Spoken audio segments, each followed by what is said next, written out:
حاجی نعیم فخری صاحب، شیخ ریاض الدین صاحب، شہزاد علی ملک صاحب، ایس ایم نصیر صاحب، مولانا محمد الیاس چنیوٹی صاحب، میاں محمد ادریس صاحب، میاں ایس ایم تنویر صاحب، ندیم مگوں صاحب، عابد عمر صاحب، اور بہت سے اور جہلم سے، اسلام آباد سے، سیالکوٹ سے، مختلف چیمبرز کے ہمارے بہت قابل احترام شخصیات یہاں پہ آئی ہوئی ہیں، اور آج ایک اچھی خوشی کا دن، سیلیبریٹ کرنے کا دن ہے۔ پہلا چیمبر، نئی شروعات، اس کی بلڈنگ کا بھی اہتمام ہو چکا ہے۔ نئی بلڈنگ کے لیے، اپنی بلڈنگ کے لیے تجاویز کا بھی ذکر جو ہے وہ ہوا میں ہے، اور ایس ایم تنویر صاحب کی کورٹ میں بال ہے کہ انہوں نے، اور ایس ایم نصیر صاحب نے اس کا اناؤنس کرنا ہے زمین کا، اور انشاءاللہ میں سمجھتا ہوں کہ اگلی دفعہ جب میں آؤں اگلے سال تو یہاں پہ اپنی بلڈنگ اور ایک ہونی چاہیے۔ It will be incredible improvement انشاءاللہ۔ تو عام طور پہ مجھے حلف لینا ہوتا ہے چیف منسٹر کا، جو بھی آئے، یا پھر حلف لینا ہوتا ہے اس کی کیبنٹ کا۔ تو آج مجھے بہت خوشی ہے کہ میں چیمبر کا بھی حلف لے رہا ہوں، اور کیونکہ یہ پہلا چیمبر ہے، اور اس کا آپ کا حلف لے کے، چونکہ پہلی دفعہ آپ نے نئے چیمبر میں حلف نامہ لکھا ہے، تو اس میں اس کے ہجے کچھ درست نہیں تھے، تو میں جلدی میں میری بھی زبان اس کو میں اس طرح گریسپ نہیں کر سکا، تو دوبارہ میں نے کہا نہیں، یہ لفظ تو ایسا نہیں ہونا چاہیے، تو اللہ تعالیٰ معاف فرمائے، اور اصل لفظ وحدانیت ہے، تو اس کی پھر میں نے تصحیح کی۔ تو چیمبر آف کامرس ایک بہت اہم ادارہ ہے کسی بھی ملک کا، کسی بھی علاقے کا۔ بزنسز جو ہوتے ہیں، تجارت ہے، جو حضور نبی کریم صلی اللہ علیہ وآلہ وسلم نے تجارت اختیار فرمائی تھی، تو اس میں آپ اتنی بڑی اچھائیوں کے موجب بن رہے ہوتے ہیں، آپ ذریعہ بن رہے ہوتے ہیں۔ جو تاجر ہے، چاہے وہ ایک دکان چلا رہا ہے، تو اس میں بھی اگر اس کے پاس سب سے پہلے وہ اپنے گھر کی کفالت کر رہے ہیں، اپنے بچوں کو تعلیم، صحت، ان کی بہتر زندگی کے لیے کام کر رہے ہیں، تو بہت بڑا یہ اپنا بوجھ اگر وہ اٹھا رہا ہے تو یہ بہت بڑا کار خیر ہے۔ لیکن صرف وہاں تک بات نہیں رکتی، کوئی ایک، دو، تین لوگ بھی اگر آپ کے پاس کام کر رہے ہیں تو آپ اس کے رزق کا بھی ذریعہ بن رہے ہیں۔ تو لیکن کار خیر یہاں بھی نہیں رکتا۔ آپ کے پاس جو مال بک رہا ہے، وہ جس فیکٹری میں بن رہا ہے، اس فیکٹری کے اندر جتنے مزدور کام کر رہے ہیں، وہ اس کے اندر بھی آپ کا جو ایفرٹ ہے وہ کاؤنٹ کر رہی ہے، کیونکہ آپ نے مارکیٹ ایکسیس اس پروڈکٹ کو آپ دینے کا ذریعہ بنے۔ لیکن کار خیر وہاں بھی نہیں رکتا۔ جب آپ کا سامان وہاں سے شپ ہو کر آتا ہے، جو راستے میں اگر کوئی رکشے والا بھی یا کوئی ریڑھی والا بھی، اگر کوئی شخص بھی آپ کا سامان لے کر پہنچتا ہے، تو اس کو جو رزق ملتا ہے اس کا ذریعہ بھی آپ بنتے ہیں۔ لیکن کار خیر وہاں بھی نہیں رکتا۔ آپ جتنے پروڈکٹس بیچ رہے ہیں، چاہے ایٹ دا سورس وہ فیکٹری میں اس کے اوپر ٹیکس کٹ رہا ہو، یا آپ کی دکان ٹیکس دے رہی ہو، یا ایز این انڈیویجول آپ کے امپلائیز ٹیکس دے رہے ہوں، اس ٹیکس کی رقم سے سرکاری اسکول چل رہے ہیں، اس ٹیکس کی رقم سے ہسپتال چل رہے ہیں، اس ٹیکس کی رقم سے بہت سارے نظام چل رہے ہیں، گورننس کی جا رہی ہے، پولیسنگ کی جا رہی ہے، جو لا اینڈ آرڈر کا ہوتا ہے۔ اسی لیے پوری دنیا میں ٹیکس پیئر کی عزت کی جاتی ہے، کیونکہ it's the tax payer money which creates the socio economic development. معاشرے کا جو پہیہ، معاشرتی بھلائی کا جو پہیہ چلتا ہے، وہ اس نظام میں، اس میں ٹیکس پیئر کا بہت بڑا ہاتھ ہے۔ تو میں ریاست کی طرف سے اور ایک پنجاب کے سب سے بڑے آئینی عہدے اور پنجاب کی نمائندگی کرتے ہوئے آپ سب کا شکریہ ادا کرنا چاہوں گا for being the catalyst in moving the economy forward. آپ کا بہت بہت شکریہ۔ اس وقت مجھے خوشی ہے کہ آج ہم اکٹھے ہوئے ہیں۔ چیمبرز جو ہیں وہ اپنے دکانداروں، اپنے ممبرز، اپنے لوگوں کی فلاح و بہبود کے لیے، ان کے مسائل کے لیے کام کرتے ہیں، اور ان مسائل کے حل کے لیے جب آپ کسی کی بہتری کرنے کی کوشش کرتے ہیں تو اللہ تعالیٰ آپ کی عزت میں اضافہ فرماتا ہے۔ میں دانش فخری صاحب کو بہت مبارکباد دینا چاہوں گا۔ یہ نہ صرف ان کے لیے، ان کی طرف سے اور آپ سب کی طرف سے تحفہ ہے چینیوٹ کے لیے، بلکہ یہ آپ کے لیے بھی ایک بہت بڑا اعزاز ہے جو ہمیشہ ہمیشہ رہے گا کہ چیمبر کے فاؤنڈنگ پریزیڈنٹ جو ہیں وہ آپ ہیں، اور ایگزیکٹو کمیٹی جو ہے وہ ایک فاؤنڈنگ ایگزیکٹو کمیٹی تھی یا ممبرز تھے۔ یہ سب کے لیے باعث اعزاز ہے اور میرے لیے بھی باعث اعزاز ہے کہ اس نئے چیمبر کی شروعات میں ہم سب یہاں پہ اکٹھے موجود ہیں۔ ابھی تھوڑی دیر پہلے ہی آپ میں سے بیشتر اراکین تھے، بہت سی باتیں ہو گئیں، ان کو دہرانے کا فائدہ نہیں۔ یہاں پہ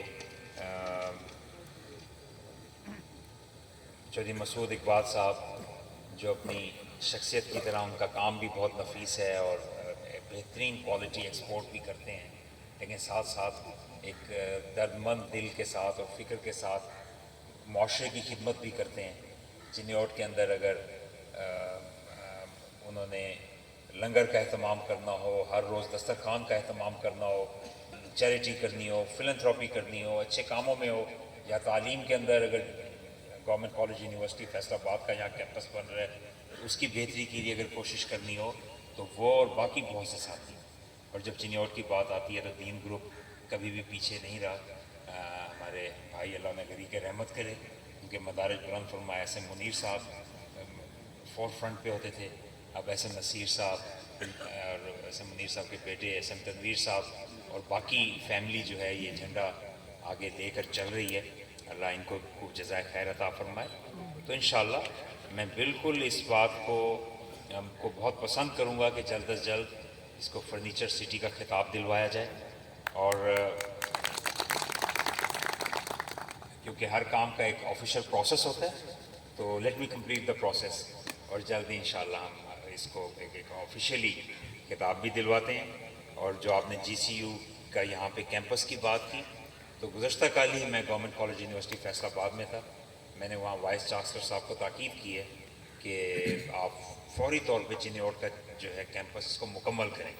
تو انشاءاللہ انہوں نے مجھے یقین دلایا کہ بہت جلد یہ کیمپس کمپلیٹ کریں گے، اور ان کو میں نے بہت مختصر وقت دیا اور میں نے کہا میں خود اس کو دیکھنے آؤں گا اور یہ جلدی مکمل ہونا چاہیے۔ تو آئی بی آفٹر دا پروجیکٹ، اس کو ہم تیزی سے انشاءاللہ لے کر چلیں گے۔ جو فنڈز کی کمی ہے اس کو بھی انشاءاللہ دیکھیں گے اور بہتر طریقے سے اس کو مکمل کرنے کی کوشش کریں گے۔ چودھری مسعود اقبال صاحب نے یہاں خواہش کا اظہار کیا ہے کہ ایک فل فلیج بجائے سب کیمپس ہونے کے فل فلیج یونیورسٹی ہونی چاہیے چینیوٹ میں، تو کیوں نہیں انشاءاللہ نیکسٹ اسٹیپ وہ بھی ہوگا، لیکن لیٹ دا سب کیمپس پوری طرح یہ یہاں بن جائے، اپنے فلی آپریشنل ہو جائے۔ اس کا پوٹینشیل دیکھتے ہوئے انشاءاللہ اس کو جلد اس کو یا ایک نئی یونیورسٹی آل ٹوگیدر بھی یہاں پہ قائم کی جا سکتی ہے۔ اور یہی ہمارا پروگرام تھا جب 2013 سے 18 میں ہم کام کر رہے تھے، اور میں ایجوکیشن منسٹری میری ذمہ داری رہی ان 5 سالوں میں، تو ہم نے ہائر ایجوکیشن کے لیے نہ صرف فنڈز بڑھائے بلکہ ایک پالیسی بنائی کہ ہم نے ہر پہلے ڈسٹرکٹ لیول پہ اور بعد میں تحصیل لیول پہ یونیورسٹیز کا ایکسیس دینا ہے۔ اور جب ایکسیس دیا جاتا ہے، پی ایم ایل این کی گورنمنٹ نے 2 کام کیے، پاکستان ویسے تو بے تحاشا کام کیے، لیکن میں اس حوالے سے آپ کو بات کر رہا ہوں کہ ایک تو ویمن یونیورسٹیز بنانے کا کام شروع کیا۔ پاکستان کی پہلی خواتین کی یونیورسٹی فاطمہ جناح ویمن یونیورسٹی ہے جو راول پنڈی میں قائم کی گئی تھی، میاں نواز شریف صاحب نے قائم کی تھی۔ آج ملک میں جو 20 یونیورسٹیز ہیں جو ویمن یونیورسٹیز ہیں، اس میں سے سب سے زیادہ پی ایم ایل این نے اپنے دور میں قائم کی ہے۔ اور جب وہ یونیورسٹیز بنی ہیں تو ان یونیورسٹیز میں اسٹوڈنٹس کی تعداد بہت بڑھ گئی ہے، کیونکہ بہت سی بچیاں ایسی تھیں کہ جن کو ایجوکیشن میں ان کی فیملیز یا وہ خود جانا پسند نہیں کرتے تھے، لیکن جب ان کو پتہ لگا کہ ایسا ماحول ہمیں ملے گا جہاں پہ ہماری جو ہے بہتر طریقے سے پڑھ سکیں گے اور زیادہ سیکیور اپنے آپ کو محسوس کر سکیں گے، تو زیادہ سے زیادہ تعداد میں بچیاں وہاں پڑھنے گئیں۔ اور جب ان یونیورسٹیوں سے وہ پڑھ کر نکلیں تو ان کی فیملیز بھی اور خود بھی دے آلویز تھاٹ کہ they were more equipped with knowledge and skills, اور اپنے اندر زیادہ اعتماد محسوس کرتی تھیں۔ وہ اپنے بزنس بھی انہوں نے شروع کیے، جابس بھی کی، اور زیادہ پورے اعتماد طریقے سے معاشرے میں کنٹریبیوٹ کرنا شروع کیا۔ تو چودھری مسعود اقبال صاحب آپ فرما رہے تھے کہ یہ وہ بچی ہیں جنہوں نے یہاں پہ داخلہ لیا ہے جو فیصل آباد جاتی تھیں. میں اپنے تجربے کی بنا پہ آپ سے عرض کروں گا کہ آپ اس کی تحقیق کرا لیجئے. ان میں سے کچھ بچیاں یا آدھا یا ایک خاص شرح تو ان بچیوں کی ہوگی جو فیصل آباد جاتی تھیں. بہت سی بچیاں ایسی ہوں گی جو فیصل آباد نہیں جا سکتی تھیں لیکن تعلیم چھوڑ دیتی تھی آگے کی. اب ان کو گھر کے قریب جب ایجوکیشن ملی ہے تو انہوں نے یہاں پہ کام کرنا شروع کیا. تو this is called access to education. جب آپ کا ایکسیس بہتر ہوگا, تعلیم آپ کے گھر کے جتنے قریب آئے گی, اس کے اندر پارٹیسپیٹ کرنے کے لیے زیادہ لوگ وہاں پہ پہنچیں گے. اور تعلیم کو ہم نے ہمیشہ اہمیت دی. 2013 سے 18 کے اگر آپ اسٹیٹسٹکس اٹھا کر دیکھیں, اعداد و شمار جو کہ مستند یونیسکو کے ویریفائڈ اور پاکستان کے آفیشیل سورسز سے آپ اٹھا کر دیکھیں تو 2013 سے 18 میں آؤٹ آف اسکول بچے, وہ بچے جو اسکولوں سے باہر تھے اور ان کو اسکولوں میں ہونا چاہیے تھا, ان کی تعداد میں اتنی زیادہ کمی ہوئی تھی کہ جتنی ان ایبسولوٹ ٹرمز یعنی جتنی کل تعداد اور ان ٹرمز آف پرسنٹیج دونوں میں مطلب اتنی کمی ہوئی تھی کہ پاکستان بننے سے لے کے اب تک اس کی مثال نہیں ملتی. نئی یونیورسٹیز جتنی زیادہ بڑھی تھی. ہم نے HEC کے ذریعے جو فیڈرل گورنمنٹ کی گرانٹ تھی وہ 32-34 ارب سے بڑھا کر 120 ارب تک لے گئے تھے. پھر کیا کریں, 2018 میں تبدیلی آ گئی. تبدیلی کے بعد 120 ارب سے HEC کی گرانٹ کم کر کے تقریباً 60 ارب کر دی گئی. کہا تو یہ جاتا تھا نا کہ قومیں تعلیم سے بنتی ہیں اور سڑکوں سے نہیں بنتی, تو نہ سڑکیں بنی نہ تعلیم جو ہے وہ دی گئی. اور تعلیم کے اندر صرف یہ نہیں کہ دیا نہیں گیا بلکہ اس کے فنڈز کم کر دیے گئے. پنجاب کے اندر جو پنجاب ایجوکیشن فاؤنڈیشن پیپ سکولز تھے جس کی تعداد جو ہے وہ بڑھتے بڑھتے 25 لاکھ اسٹوڈنٹس اس میں پہنچ چکے تھے, اور ہم اب تک جو ہے نہ 30 لاکھ اسٹوڈنٹس تک پہنچ چکے تھے, اور اب تک ہم نے 40 لاکھ اسٹوڈنٹس پہ چلے جانا تھا. ان اسکولوں میں بچوں کی تعداد کم ہو کے 20 لاکھ اسٹوڈنٹس پہ آ گئی. اور دوسرے اسکولس کے اندر بھی کوالٹی ایجوکیشن انڈیکیٹرز سب میں کمی آنی شروع ہو گئی. تو یہ ایک بڑی غمناک داستان ہے کہ چیزیں کس طرح ڈیٹیریشن ہوئی. اور we should be objectively analysing the situation. ہمیں ایک محض نام زبانی یا ایک ہوائی باتیں نہیں کرنی چاہیے. ڈیٹا پہ اور فیکٹس پہ بات ہونی چاہیے, اور آپ کو بھی ہر کسی کی بات اس طرح نہیں ماننی چاہیے. آپ جو میں باتیں کر رہا ہوں آپ پلیز اس کو بھی ویریفائی کیجیے. دیکھیے کہ کہاں تھے ہم جو آگے جا رہے تھے, دنیا کی بہترین معیشت بننے جا رہے تھے, 28ویں اکانومی بن چکے تھے, اور 25 top 25 economies of the world میں ہم اپنے آپ کو دیکھ رہے تھے. آج ہمیں کہاں اٹھا کے پیچھے پھینکا ہے. اور ہیلتھ میں جہاں پہ جب مفت دوائیاں مل رہی تھیں, چیزیں بہتر ہو رہی تھیں, جب ڈائلسس ٹوٹل فری ہو رہے تھے, جب مشینز جو ہیں وہ اپنے سارے کام کر رہی تھیں, آج ان کی کیا صورت حال ہے. بہرحال وہ کہتے ہیں کہ actions and facts speak louder than words, اور اس پہ ہمیں ہمیشہ حقائق پہ رہنا چاہیے. بہرحال آج بہت مشکل حالات ہیں, فسکل چیلنجز ہیں, اور جس طرح کوئی چیز بننے میں ٹائم لگتا ہے اس طرح اس کو ڈیٹوریٹ ہونے میں بھی وقت لگتا ہے. یہ نہیں ہوتا کہ آل ٹوگیدر کوئی چٹکی بجائے اور اکانومی ایسے پلٹ جائے. 3-4 سال کا ڈیٹ برڈن, بیڈ گورننس اور بہت سی اور ایسی عوامل تھے جس نے ہمیں اتنی مشکلات میں کیا. ان عوامل میں میں مانتا ہوں کہ کرونا بھی ایک فیکٹر تھا کہ کووڈ کی وجہ سے پوری دنیا میں اکانومی سلو ہوئی. لیکن پاکستان اپنے اگر ریجنل کنٹریز سے اپنا انالیسس کرے, انڈیا سے, نیپال سے, بھوٹان سے, بنگلہ دیش سے, باقی جگہوں سے, ان کی اکانومیز بھی سلو ڈاؤن ہوئی تھی, لیکن سب سے زیادہ پاکستان کی اکانومی سلو ڈاؤن ہوئی. سب سے زیادہ نقصان ہم نے اٹھایا. تو فیکٹرز آج دنیا میں بھی, آج جب ہم اپنی بیڈ گورننس اور برے حالات کی وجہ سے مشکل حالات میں پھنسے, ادھر سے پوری دنیا کا جو ایک ڈپریشن ہے, اور ایک یوکرین وار کے بعد بالخصوص پوری دنیا میں اکنامک سلو ڈاؤن ہے, آج that is also adding insult to the injury. اور اس کے ساتھ ساتھ جو ایک اتنے بڑی تعداد میں لوگوں کو ڈسپلیس ہونا پڑا. دیکھیے کہنا آسان ہے کہ 35 ملین لوگ, 3.5 کروڑ لوگ جب اپنے گھروں سے چلے گئے اور دریا جو ہے اور پانی جو ہے اور بارش کے ذریعے جو فلیش فلڈنگ ہوئی اس کے ذریعے بستیوں کی بستیاں اجڑ گئیں. ساؤتھ پنجاب میں تونسا جگہ ہے، وہاں پہ آپ جائیں، کئی بستیاں ایسی ہیں کہ یہاں پہ آپ ٹھہریں، ساتھ اس کے 30 فٹ یا 20 فٹ یا 25 فٹ گہرا گڑھا ہے. اور لوگ بتاتے تھے کہ یہاں ہماری مسجد ہوتی تھی. آدھی بستی پوری بہا کے لے گیا وہ رود کوئی، اور وہ کوئی سلیمان کا جو ریلا تھا، اور وہ آ کے، اور لوگ بتاتے تھے کہ یہاں پہ ہمارا گھر تھا، یہاں پہ اس کا گھر تھا، یہاں اس کا گھر تھا، وہاں ادھر ہوتی تھی، اور آج وہاں پہ گڑھے. کہنا آسان. میں اب سے کچھ ہی ہفتے پہلے دوبارہ سندھ جب گیا تو چیف منسٹر سندھ میرے ساتھ تھے. ہم سیون کے علاقے میں گئے تو جس ایئرپورٹ پہ ہیلی کاپٹر ہمارا لینڈ کیا اس کے 80% رن وے کے اوپر پانی میں تھا. اس کی بلڈنگ جو ہے دروازوں سے اوپر تک صاف پانی کے نشان نظر آ رہے تھے. جن جن ہم جگہوں پہ گئے، اکثر جگہوں پہ ابھی بھی سڑکیں ڈوبی ہوئی تھیں، یا سڑکیں اگر پانی سے نکلی ہوئی بھی تھیں تو سائڈ کے علاقے ڈوبے ہوئے تھے، اور کچے گھر منہدم ہوئے ہوئے تھے، ان کی ٹوٹی ہوئی دیواریں نظر آ رہی تھیں. تو آج تک پانی وہاں سے پورا نہیں نکلا. 3.5 کروڑ لوگوں کا ہٹ جانا. لیکن افسوس ہے کہ کچھ شقی القلب لوگوں کو ایسے حالات میں بھی فلڈ کا پرواہ کرنے کی بجائے کچھ اور ان کی ترجیحات ہیں اور وہ چیزیں. لیکن میں سلام پیش کرتا ہوں ہماری بزنس کمیونٹی کو، جنہوں نے گورنمنٹ کے شانہ بشانہ بھرپور وہاں پہ امدادیں دیں، ٹینٹس دیے، کام کیا. پرائم منسٹر نے فرنٹ سے لیڈ کیا. تمام صوبوں کے پی ڈی ایم اے کو اور نیشنل ڈیزاسٹر مینجمنٹ اتھارٹی کو، جس کی سربراہی ایک جنرل کرتے ہیں، ان کو ساتھ لے کر چلے، اور جو دنیا سے امداد آئی یا اپنی طرف سے پیسے دیے، ایک کوآرڈینیٹڈ ایفرٹ کے ذریعے چاروں صوبوں میں لگائے. اور ہر روز اپنی ترجیح بتانے کے لیے وہ فلڈ کے علاقوں میں ہوتے تھے. دنیا کا دورہ کر کے آتے تھے تو دوسرے دن بلوچستان پائے جاتے تھے صبح، تیسرے دن جو ہے وہ سندھ میں صبح پائے جاتے تھے. اور جب پرائم منسٹر خود جا رہے ہوتے تھے تو تمام مشینری جو ہے وہ وہاں پہ ایکٹیولی کام کرتی نظر آتی تھی، اور لوگوں کو بھی پتہ رہتا تھا. تو بہرحال اس وقت چیزیں مشکل ضرور ہیں، لیکن ہمیں مایوس نہیں ہونا. اللہ تعالیٰ کی ذات بہت کریم ہے.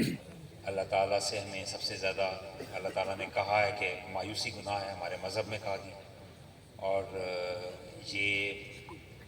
اور اس وقت جو ٹیم کام کر رہی ہے فیڈرل گورنمنٹ میں، وہ ایکسپیرینس ٹیم ہے، جنہوں نے پہلے بھی مشکلات میں سے اس ملک کو اللہ تعالیٰ نے ان کو ذریعہ بنایا تھا. چاہے وہ بہت بڑا بحران ہو بجلی کا، چاہے وہ ایٹمی دھماکے کرنے کے بعد پوری دنیا نے جو ہمیں سینکشنز لگائی تھیں اس وقت بحران ہو، یا مختلف اور جگہ. نہ صرف یہ کہ اس ٹیم نے ملک کو نکالا اور چیزیں جو ہیں وہ بہتر کیں، بلکہ ملک کے اندر موٹر ویز بھی بنے، ملک کے اندر اور بہت سی اصلاحات بھی ہوئیں، بے تحاشا یونیورسٹیز بنی، ایجوکیشنل انسٹیٹیوٹس بنے، دانش سکولز بنے کئی جگہوں پہ، اور بہت سی اور بہتریاں ہوئیں. یہ روڈ جس کا بار بار یہاں ذکر ہے، یہ بھی 2016 میں اگرچہ منظور کر دی گئی تھی، لیکن باوجود کوئی ایسی رکاوٹ تھی کہ ہو نہ سکی. بہرحال پاکستان کے وہ موٹر ویز جس میں سے چاہے کوئی شخص چنیوٹ رہتا ہو یا بلوچستان رہتا ہو، اسلام آباد رہتا ہو یا پشاور رہتا ہو، ہمارے سفر، ہماری ٹریڈ، ہماری کامرس، پورے ملک پہ اس کے اثرات ہیں، اور ہم سب اس کے بینیفیشری. ہم اگر یہاں سے پنڈی بھٹیاں مشکل تک پہنچیں گے تو لیکن پنڈی بھٹیاں سے لاہور جب ہم موٹر وے پہ جاتے ہیں ہم بھی اس کے بینیفیشری. اگر ہم یہاں سے فیصل آباد مشکل تک پہنچیں اور فیصل آباد سے اسلام آباد اگر ہم پہنچتے ہیں تو ہم بھی اس کے بینیفیشری. تو ہم سب کسی نہ کسی طریقے سے اس پہ، وہ کہتے ہیں نا کہ ہر چیز کے دو رخ ہوتے ہیں، ایک پازیٹیو سائڈ، ایک نیگیٹو سائڈ. تو ہمیں ہوپ فل رہنا ہے، ہمیں گریٹیٹیوڈ شو کرنا ہے. زندگی میں ہمیشہ ہر شخص کو مسائل بھی آتے ہیں اور اپرچونیٹیز بھی آتی ہیں، اچھائیاں بھی ہوتی ہیں. میں آپ کو مثال دینے کے لیے اگر ایسے ایک انالوجی پیش کروں کہ دو اشخاص ہیں، دونوں کے حالات 100% ایک جیسے ہیں. ان دونوں کے پاس ایک جتنا پیسہ ہے، ایک جتنے مسائل ہیں، اور ایک جتنی ان کے پاس نعمتیں ہیں اللہ کی. ایک شخص ہر وقت اللہ کا شکر ادا کرتا ہے کہ اور ان نعمتوں کو یاد کرتا ہے جو اس نے دیا. وہ شکل سے فریش بھی ہے، خوش بھی ہے، اور آگے بھی تیزی سے بڑھتا چلا جائے گا. اور بالکل اس کے مقابلے کا دوسرا شخص وہ اسی بات پہ فکر رہتا ہے کہ میرا یہ مسئلہ کیوں ہو گیا، میں یوں کیوں پریشان ہو گیا، اور ہر وقت اسی پریشانی میں اور مایوسی میں رہتا ہے. وہ اس کے لیے بہتری اس کو زندگی میں ملنے کا توقع کم. اور اللہ تعالیٰ نے تو یہ کہہ دیا کہ تم شکر کرو تو میں تمہیں مزید دوں گا. تو آج ہمارے پاس جہاں پہ بہت سے دوست کئی دفعہ بہت مایوس مجھے نظر آتے ہیں، تو ہمارے پاس اگر ہم اپنی نعمتیں، اللہ کی نعمتیں جو ہمارے پاس ہیں، اللہ نے ہمیں دی ہیں کسی بھی لحاظ سے، تو اگر وہ ہم گننا شروع کریں تو ہم سر جھکائیں گے تو اٹھا نہیں سکیں.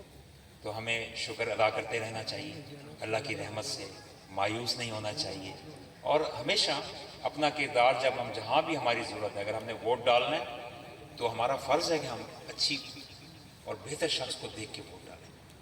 آج کی دنیا میں سے زیادہ تو کبھی بھی یہ نہیں تھا کہ جو ایکسیس ٹو انفارمیشن ہے، اور ہم کچھ چیزیں تو بہت اچھی طرح جانتے ہیں، کچھ نہیں جانتے تو یونائٹڈ نیشنز کی ویب سائٹس پہ ڈیٹا ہے، اسٹیٹ بینک آف پاکستان کی ویب سائٹس پہ ڈیٹا ہے، بیورو آف اسٹیٹسٹکس کی ویب سائٹ پہ ڈیٹا ہے. دیکھیے کہ معیشت کن ادوار میں بہتر ہوئی، کن ادوار میں خراب ہوئی. دیکھیے امپلائمنٹ کس فرنٹ بہتر ہوئی، انفلیشن کس طرح بہتر ہوئی. I am talking numbers and economy because I am sitting with کاروباری طبقہ. تو انشاءاللہ پر امید رہیے. میں ان ساتھیوں کے ساتھ اٹھ بیٹھ رہا ہوں جو کہتے ہیں کہ ہمارے کاروبار میں جتنا مرضی نقصان آ جائے، اور ادھر سے ہم دیکھیں کہ کسی کو ہم نے مزید اگر ہم نے مدد کرنی ہے، دسترخوان چلانا ہے، کھانا چلانا ہے، خیرات کرنی ہے، اس میں یہ ان کو ادھر سے کاروبار میں نقصان آتا ہے، ادھر سے یہ امداد ڈبل کر دیتے ہیں اور اگلے سال ان کا کاروبار 10 گنا آگے چلا جائے. تو یہ ریسیپی ہے. اللہ کے راستے میں دیتے رہیں، خوش رہیں، اللہ تعالیٰ آپ کو کامیاب کرے. بہت بہت شکریہ. پاکستان پائندہ.